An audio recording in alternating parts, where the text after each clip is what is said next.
The choice of engines is quite wide, so it is easy to choose a motor that suits your personal needs. All gasoline engines have 5 cylinders and a 20-valve cylinder head with 2 camshafts. A minimum of problems are created by 2.4-liter naturally aspirated gasoline units, which boast good efficiency, about 10 L/100 km. However, having chosen this engine, you should take care of regular valve clearance monitoring, up to $150. The 2-liter turbo engine is also not bad. It makes overtaking easy, and at the same time quite economical. The turbocharger produces a small amount of boost pressure. Its task is to improve torque characteristics. The maximum 240 Nm is achieved in the range of 1850 to 5000 rpm. An atmospheric engine is not capable of this. If you want to get more dynamics, then you should take a closer look at the 2.4-liter turbocharged engines. But in this case, you will have to reckon with higher fuel consumption and more expensive service. For those who are ready not to skimp on gasoline, the Swedes have prepared an R version. This is practically a real athlete. There is only one diesel engine, but it is represented by versions with varying degrees of forcing. 140 and 163 horsepower versions will be a reasonable choice. The most powerful diesel, of course, breaks down more often. And yet, the D5 is a hardy unit that will easily cover more than 200,000 kilometers without any failures. Unfortunately, the problem is that most cars on the market already have over 300,000 kilometers on them. What malfunctions occur with such a run? Basically, the ECU, ECM fails, the EGR system valve causes problems.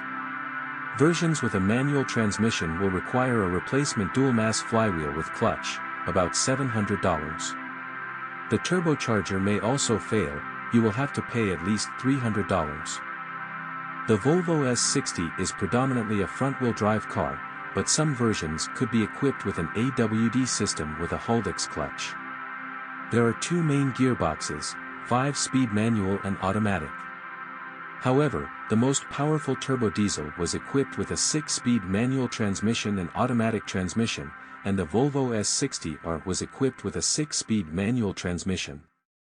The front suspension is built on McPherson struts, and a multi-link scheme is used at the rear. Volvo S60 confidently enough turns and at the same time quite comfortable. As befits a Volvo car, the S60 has a high level of safety, although it earned only 4 stars during Euro NCAP crash tests. The degree of reliability of the Swede largely depends on the version of the engine and the availability of an automatic transmission.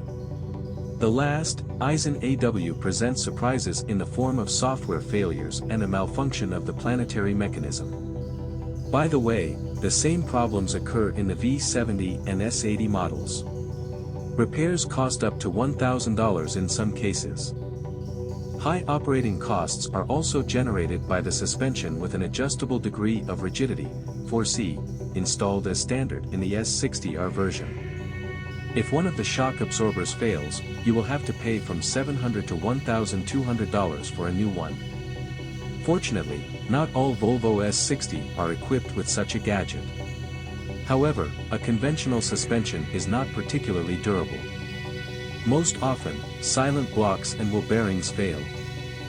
What else to look for when choosing a used Volvo S60? First of all, the tightness of the power steering, which often leaks.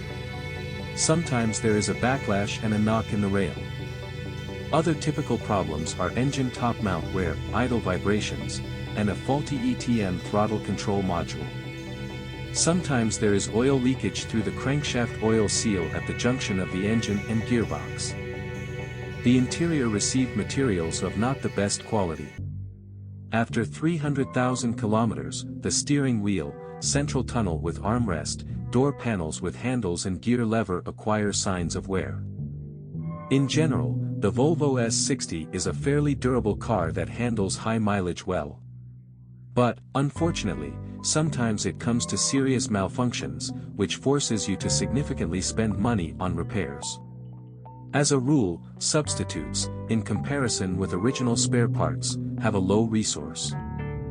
The strengths of the Swede: a high level of comfort, elegant design, powerful engines, luxurious equipment, excellent sound insulation and excellent corrosion protection.